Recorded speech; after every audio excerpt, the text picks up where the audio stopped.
Bonjour à tous et bienvenue dans cette nouvelle vidéo de combo pour Horror Arkham, le JCE. Comme je l'ai déjà dit dans des vidéos que je diffuserai avant, après, on verra. J'écluse un petit peu mon stock et j'essaie d'en trouver de nouvelles pour le cycle qui vient de sortir. Aujourd'hui un truc que j'ai en stock depuis un moment.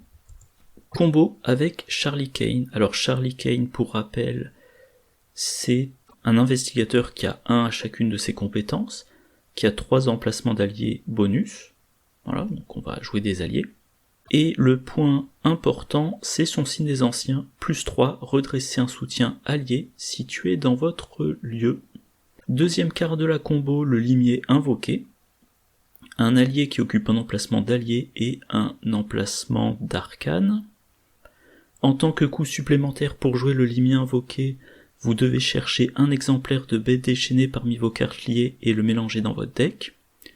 Donc si vous le jouez, vous mettez une faiblesse dans votre deck, mais il y a un moyen, enfin au moins un moyen de le mettre en jeu sans le jouer, et je suis à peu près sûr d'avoir une vidéo de combo là-dessus, que je mettrai en lien si j'oublie pas. Donc le limier invoqué, vous le mettez dans votre deck, vous voulez le mettre en jeu sans le jouer, et qu'est-ce qu'il a d'intéressant cet allié? Action rapide, lors de votre tour, sauf pendant une action, inclinez le limier invoqué, combattre, enquêter, soit vous attaquez avec une compétence de force de base de 5, soit vous enquêtez avec une compétence d'intelligence de base de 5. Donc, Charlie Kane, qui a 1 d'intelligence de base et 1 de force de base, peut, en action rapide, donc en économisant une action, faire un combat avec une valeur de base de 5, mais en infligeant qu'un dégât, ou une enquête avec une valeur de base de 5. Et troisième carte de la combo, la bénédiction d'Isis, réaction, quand un deuxième pion béni est révélé lors d'un même test de compétence dans votre lieu, inclinez la bénédiction d'Isis, annulez ce pion et traitez-le comme un pion signe des anciens à la place. Renvoyez ces 2 pions dans la réserve du chaos après la fin du test. Donc quelle est l'idée? On fait un deck Charlie Kane. Alors, ses règles de construction, voilà, il a le droit à tous les alliés, à toutes les cartes neutres, et aux cartes de niveau 0 à 2 dans 2 classes différentes. Oui, pardon, donc je bug un peu. Oui, donc voilà, en fait ce qui se passe, c'est que vous devez jouer Charlie Kane en équipe. Charlie Kane dans son deck, il a notamment le limier invoqué, des cartes pour mettre des pions bénis, quelqu'un d'autre dans l'équipe a la bénédiction d'Isis, c'est niveau 3, donc Charlie Kane n'y a pas accès. L'autre a aussi de la génération de pions bénis. Pendant son tour, Charlie Kane utilise le limier pour soit le combat, soit l'enquête. Le limier est invoqué. Et dès que Charlie Kane, lors d'un de ses tests, va révéler 2 pions bénis, on utilise la bénédiction d'Isis, on considère que Charlie Kane a révélé un pion signe des anciens, et il utilise son pion pour redresser le limier invoqué, qui va lui permettre de faire une autre action de combat ou d'enquête en action rapide. Voilà. Donc si vous arrivez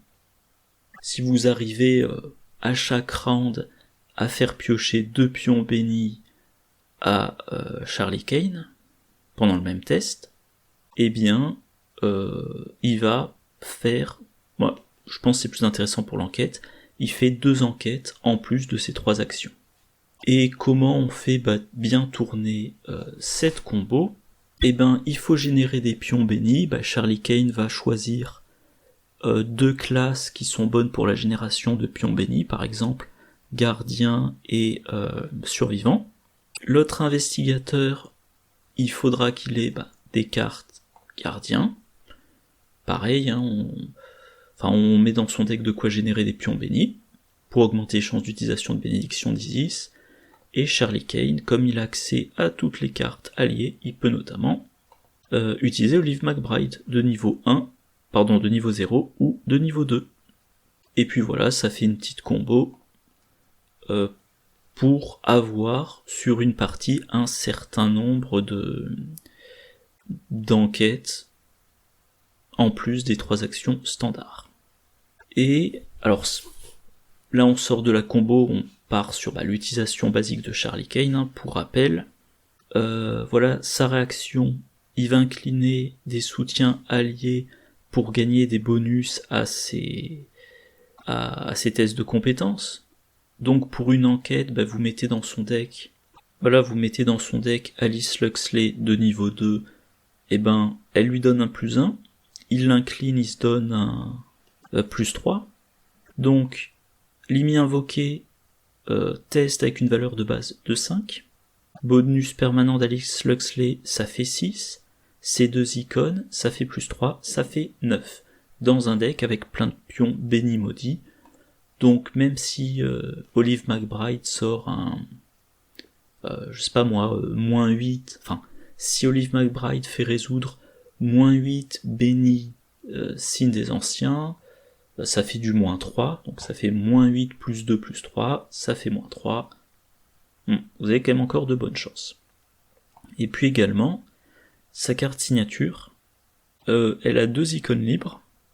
Après que vous l'avez incliné, redressez un autre soutien lié que vous contrôlez, limite une fois par round.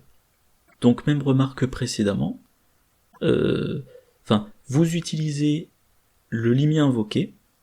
Pendant le test en action rapide, vous inclinez Bonnie Walsh, ce qui vous permet de redresser le Limi invoqué. Voilà, et donc vous testez encore une fois 5 de base, le +1 d'Alice Luxley et le +3 de Bonnie Walsh, donc vous testez à 9. Vous avez redressé le Limi invoqué, vous réutilisez une deuxième fois le Limi invoqué.